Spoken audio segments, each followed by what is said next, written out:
Here in Numbers 21, it said, Then they journeyed from Mount Hor by the way of the Red Sea to go around the land of Edom, and the soul of the people became very discouraged on the way. And this really stood out to me out of like this whole reading, that the people were very discouraged. And I began to think about it, like what causes discouragement and how we can fight against it, because I know it's not good. Because after they became discouraged, they began to complain against the Lord. And discouragement happens when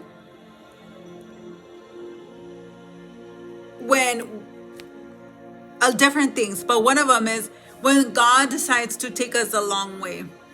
And God took them the long way to go through. And they could have become discouraged because the way was too long. They could have become discouraged because of lack of resources.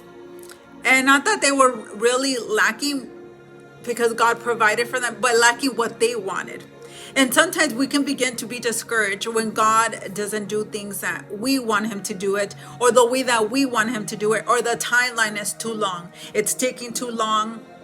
It doesn't look the way that we wanted it to. I thought we would have more when we got here. In this season of our life, why are we still lacking? I thought by now I would be further out. And all those things, number one, it can be things that right? Pride.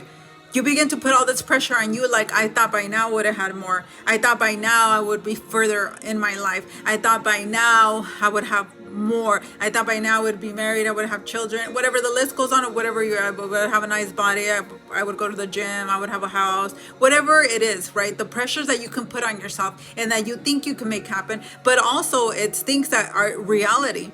You can become discouraged because the warfare is long, it's tiring, but nevertheless, the cure not to become discouraged, so you don't complain about God, is that we need to keep our eyes on God. When we keep our eyes on what we're lacking, that the bread is not good enough, that we don't have enough water, and all these things are things that the enemy uses to tire you out. And obviously also the warfare. So we need to keep our eyes on Jesus and just begin to be grateful. God, thank you. Thank him for everything that you have. Thank you that I'm healthy. Thank you that I can walk.